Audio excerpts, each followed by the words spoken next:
Uhum. Vamos lá. Na página 62, deixa eu abrir a apostila dela aqui também, para eu ir acompanhando com vocês. Começa com uma pergunta na número 1. De qual material é feita a máscara facial que você costuma usar contra o coronavírus? Então, de que é feita a nossa máscara? Tecido. Tecido? De pano. Pano, tecido? Tia, eu escrevi pano. Tá certo? Eu também escrevi pano. Tecido ou pano? Quem de repente botou algodão, porque o tecido é feito de algodão, também tá certo.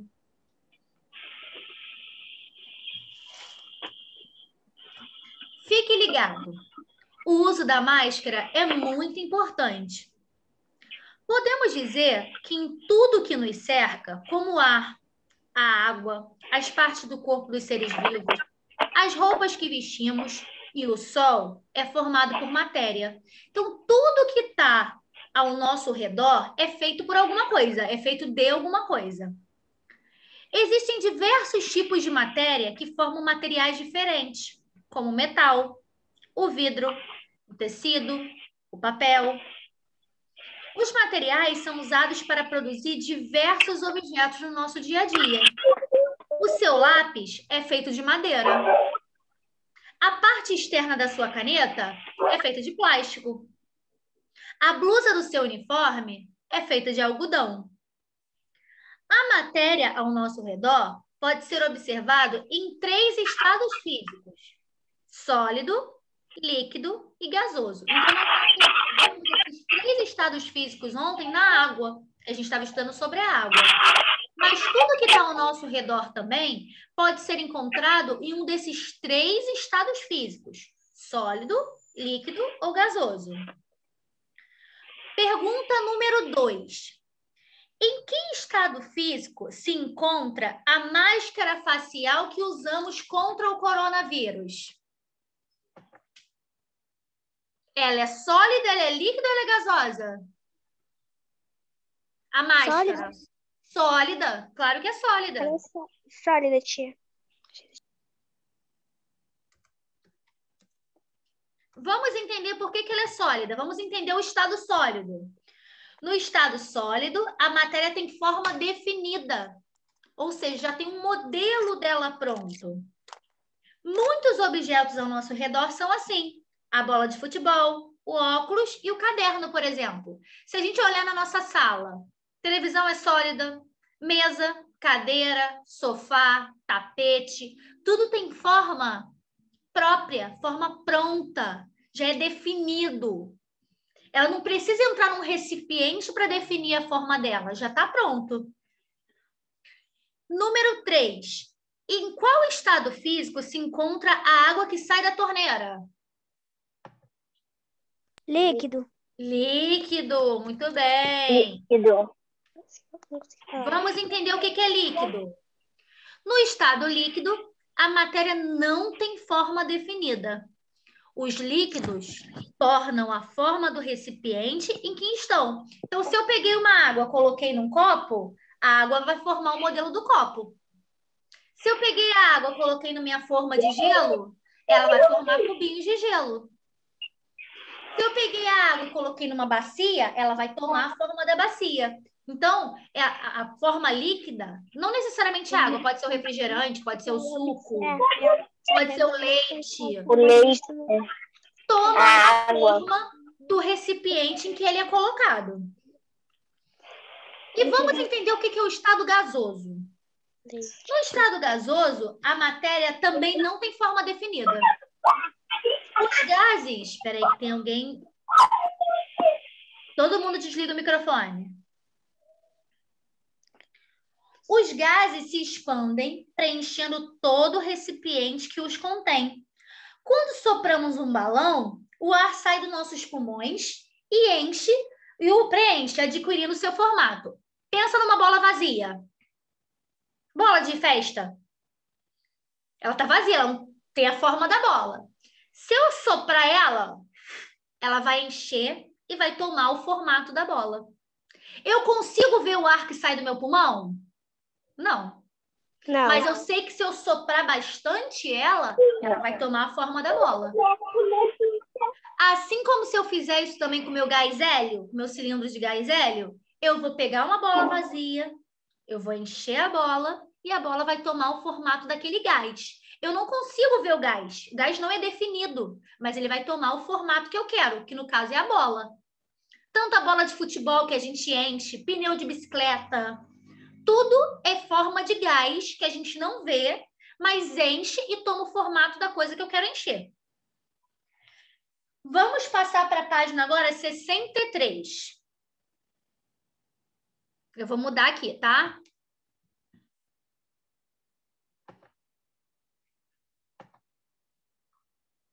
Qual é a 63? Essa aqui. Conseguem ver? Sim. Na Sim. 63 e na 64, são 3 experiências. A gente não precisa necessariamente fazer a experiência para entendê-la. Se a gente ler, a gente vai conseguir imaginar tudo o que acontece. A primeira experiência é um sacolé, um geladinho, que eu queria fazer com vocês. Eu queria fazer o geladinho com vocês, que no dia seguinte a gente comesse aquela coisa gostosa, mas como não dá, é o que a gente tem para hoje, a gente só imagina. Bom, ingredientes. Um suco em pó de morango, 1 litro de leite, uma lata de leite condensado, saquinho de geladinho e um liquidificador. Modo de preparo. Bata os ingredientes no liquidificador até ficar bem cremoso. Enche os saquinhos de geladinho. Leve ao congelador por cerca de 12 horas. Pronto. Pronto. Vamos saboreá-lo? Que delícia. Então, o geladinho eu preparei no meu liquidificador. Tá ainda numa forma. Eu vou botar no saquinho e quando eu levar para o congelador, ele vai tomar outra forma diferente. Vamos entender isso. Número 1. Qual é o estado físico do geladinho antes dele ir para o congelador? Líquido. Líquido. Líquido. Muito bem. Líquido. Líquido. E depois que saiu do congelador, ele ficou o quê? Sólido. Sólido. Sólido. Muito bem. Sólido. A gente sabe que houve uma mudança de estado físico aí. Passou de líquido para sólido. Eu quero saber qual é o fator que contribuiu para que o geladinho passasse de líquido para sólido. O que vocês acham que foi?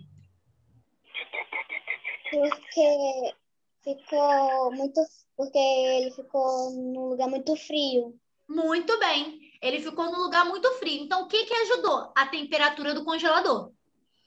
O congelador é frio. Então, quando eu coloquei o meu geladinho num ambiente frio, ele passou a ser sólido. Então, a temperatura do congelador. Ou então pode ser também porque eu botei num lugar muito frio. Ele foi para um local muito frio. O congelador é muito frio. Também serve.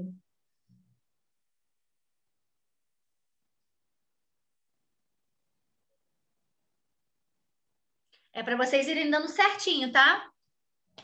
Não esqueçam. Tia, posso dar o certo de caneta? Sim. Tia, eu escrevi de outro jeito. Tu escreveu o quê? A temperatura do ambiente. Tá certo. E o ambiente é o congelador, tá certo.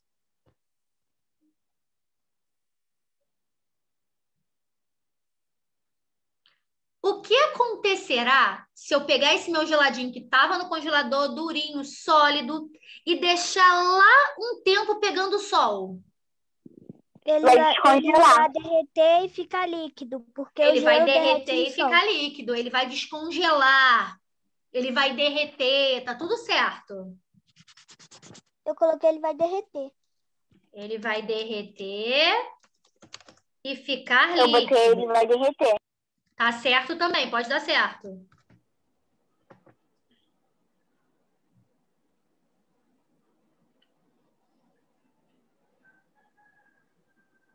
Sabe por que que isso aconteceu? Porque a temperatura do ambiente mudou de novo. Antes o ambiente era o congelador. O congelador é o quê? Gelado? Frio, gelado. Congelou o meu geladinho. Depois ele ficou exposto ao sol, mudou de ambiente. O sol é o quê?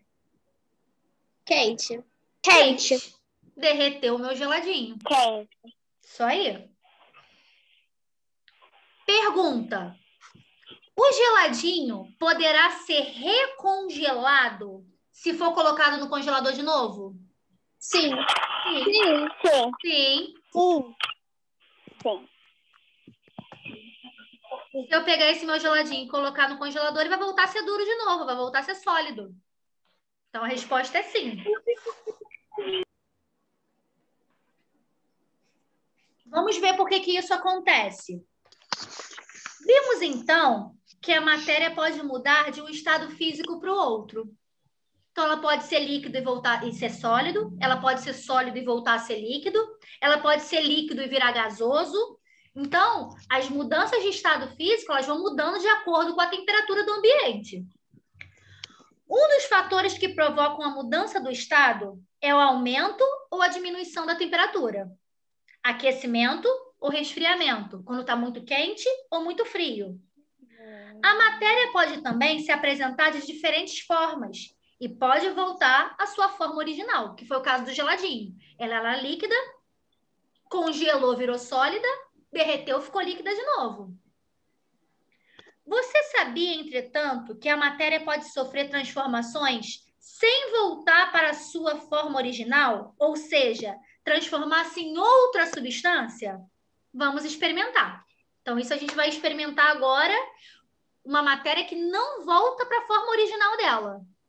Vamos para a página 64.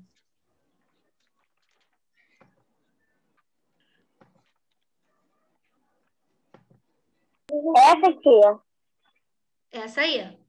Peraí que a tia vai colocar aqui grande também. Só estou procurando.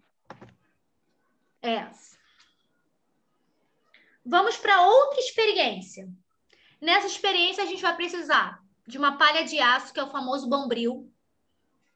A gente vai precisar de uma bacia d'água. E qual é a experiência?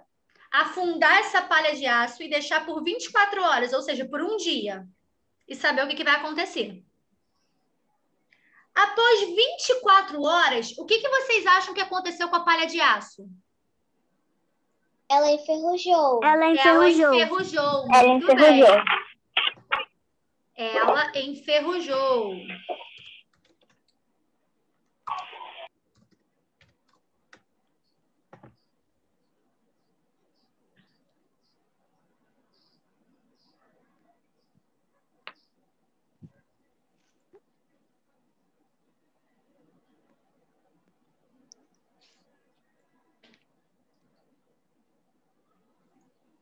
Vocês acham que depois dela enferrujada, ela consegue voltar a não ser enferrujada de novo? Não. Não. Por quê?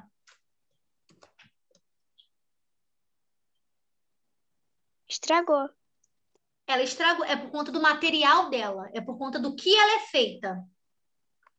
Então, o metal, uma vez que foi enferrujado, ela não consegue voltar à forma original dele. Então, é por conta da matéria que ela foi feita.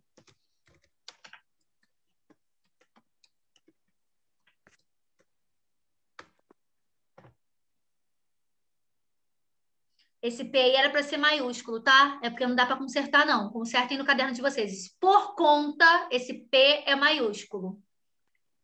Acabou saindo minúsculo. Ok.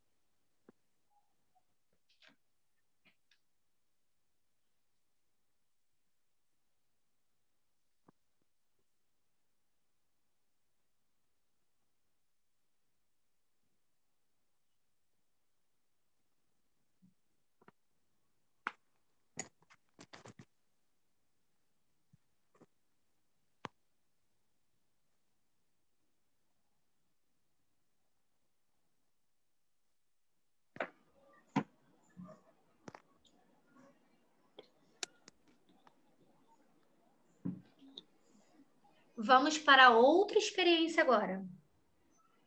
Eu só preciso de um cubo de gelo, de um gelinho. Imaginem um gelinho. Se eu colocar esse cubo de gelo em cima da minha pia, esquecer ele, em cima da minha pia por 1 hora, o que vocês acham que vai acontecer? Ele vai ficar líquido, vai virar água. água. O gelo vai derreter. E virar líquido. Sim, eu botei ele, derreteu e virou água. Pode ser também. Eu só botei ele e derreteu. Tá ótimo. Pode dar certo.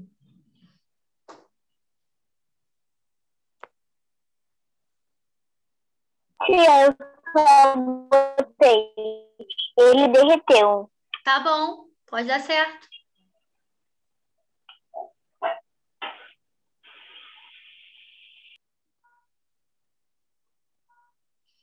Existe uma grande diferença entre o material em que é feita a palha de aço e o gelo. A palha de aço, a gente viu que se a gente colocar ela na água, ela enferruja e não tem mais jeito. Então, se chama uma coisa irreversível, ou seja, não tem mais volta. O gelo, se derreter, ele vai derreter em água, eu vou colocar de novo no freezer e ele vai virar o que de novo? Gelo. Gelo. Vai virar sólido. Então, essas duas experiências são diferentes. Por quê? Porque o da palha de aço não tem jeito. E do gelo, tem jeito. Consegue voltar à forma original dele. Então, essa é a resposta da 4. Qual é a diferença entre a formação de ferrugem na palha de aço e o derretimento do gelo? Que a palha de aço ferruja por estar dentro da água e o gelo derrete por estar em lugares quentes. pode ser isso também. Mas a gente tem que ver que a palha de aço não volta à origem dela. O gelo volta.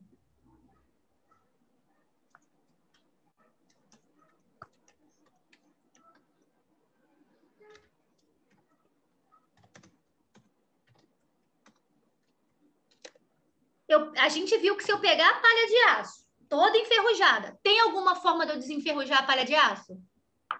Não. Não. Não. Mas o meu gelo eu deixei 1 hora em cima da pia. Ele virou água. Se eu pegar o gelo, colocar de novo no freezer, o que vai acontecer com ele? Vira Vai gelo. Virar gelo de novo. Então, tem matérias em que voltam para o estado original delas e tem matérias que não. Então, uma se chama irreversível, não tem mais jeito, não tem mais o que fazer, e as outras são reversíveis. Tem jeito, ela volta para a origem dela, que é o caso do gelo.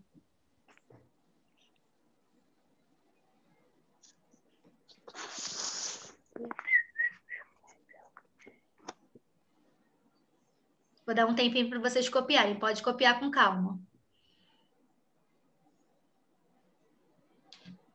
Tia, pode ir para a folhinha já? Vou para a folhinha de história. Aquela dos africanos. Quem acabou pode pegar a folhinha. Ok. Tá?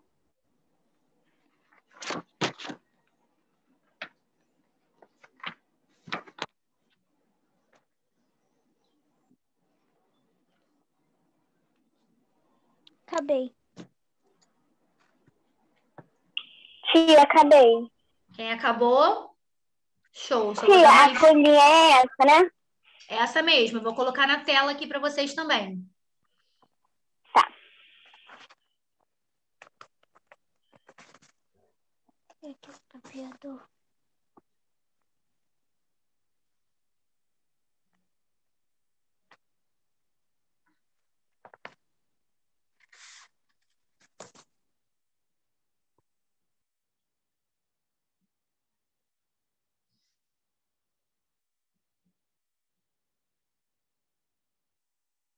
Todo mundo ok?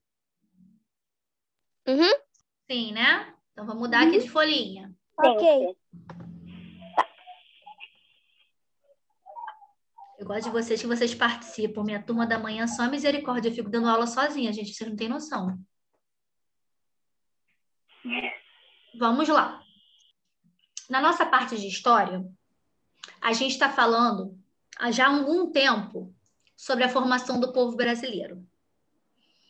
Para a gente se entender, para nós nos entendermos enquanto povo brasileiro, a gente precisa entender que a gente teve a contribuição de muitas origens.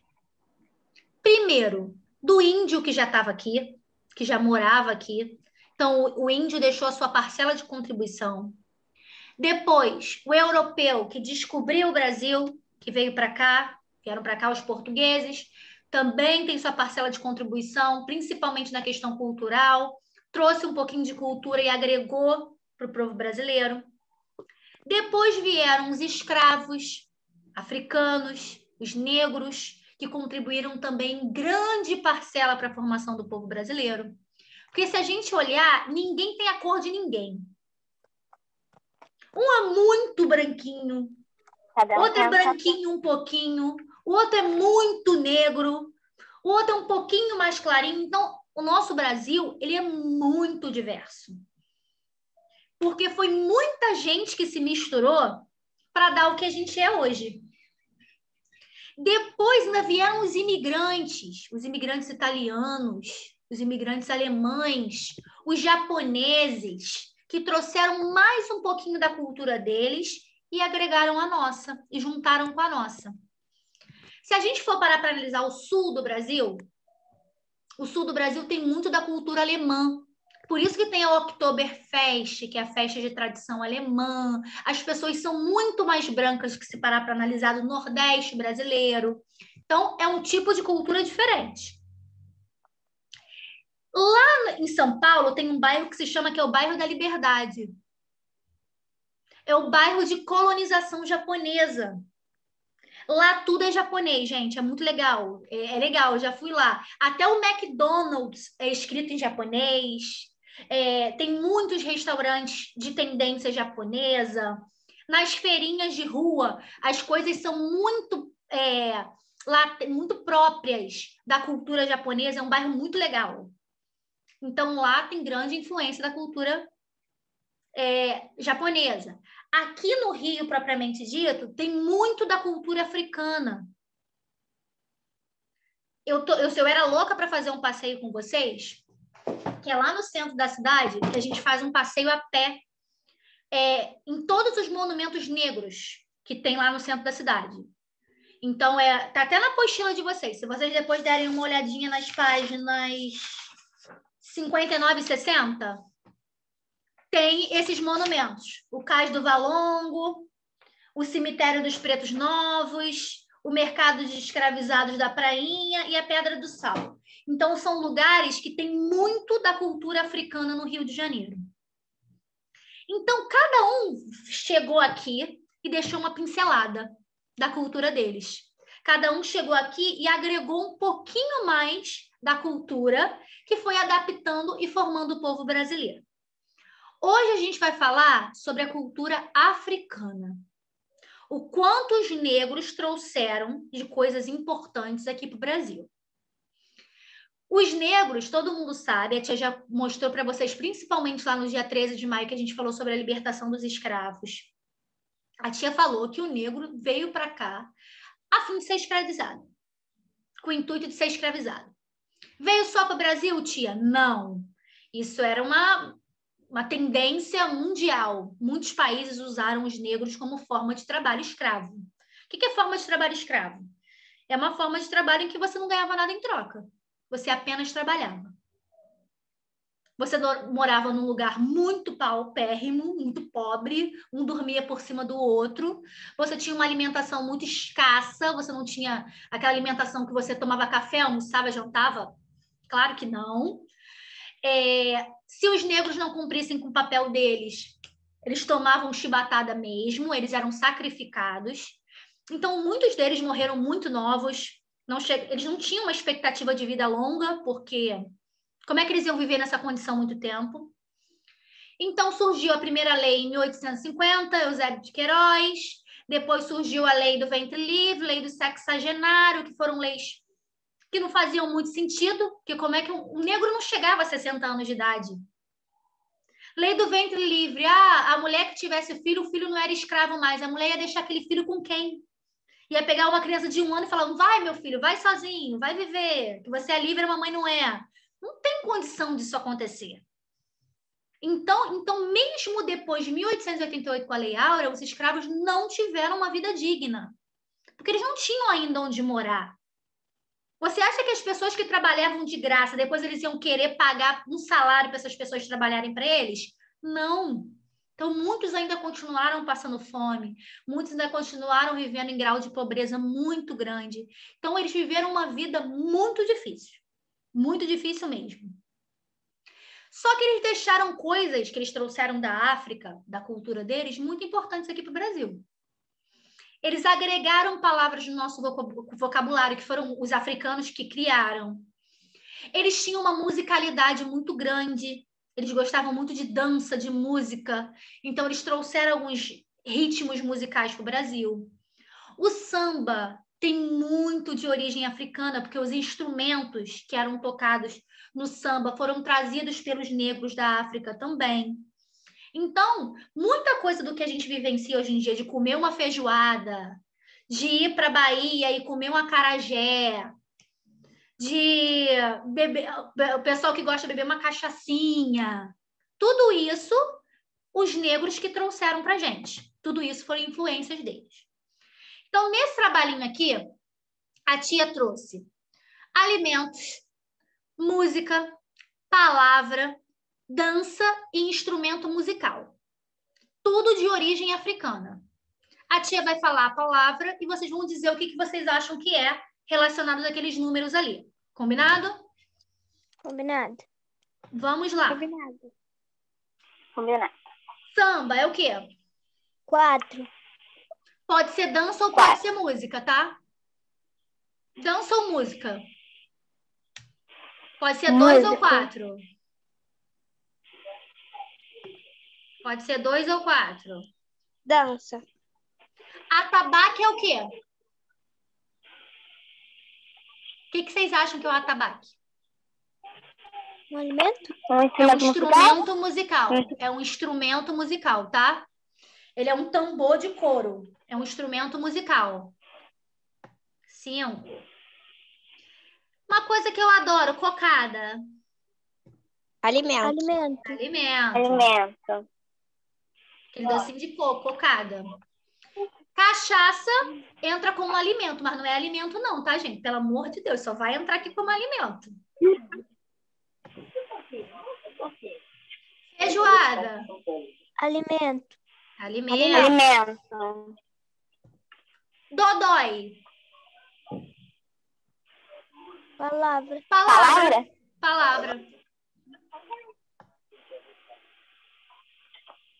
Batuque. Instrumento musical. Não. Batuque é música.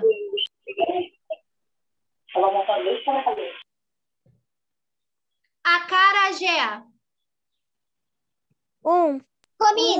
Comida, alimento. Eu não gosto de acarajé, mas o pessoal que gosta diz que é muito gostoso, mas eu não gosto porque eu não gosto de camarão. Berimbau. Instrumento musical. Instrumento musical, usado muito na capoeira, tá? Cachimbo. Palavra. Mas você sabe o que é cachimbo, né? Que é um fumo. É aquele fumo que o tio Barnabé usava muito no sítio do Pica-Pau Amarelo. Ah, tá. Sei. Agogô. Eu não sei não. Instrumento musical, tá? Instrumento musical. Quem sabe o que é machixe? Alimento. Eu não. É um legume, tá? O legume parece que é cheio de espinho, assim, mas não é não. É só o modelo dele mesmo, Eu machixe. conheço. Neném. Palavra. Vatapá. Ih, fiz errado aqui. Peraí.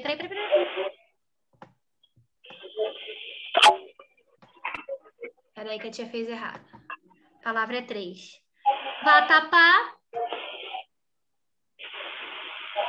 Alimento, tá? Lá da Bahia, vatapá. Vatapá? Vatapá é alimento. Então, corrijam aí. Muito marcante. O acarajé e o vatapá são alimentos muito marcantes da Bahia.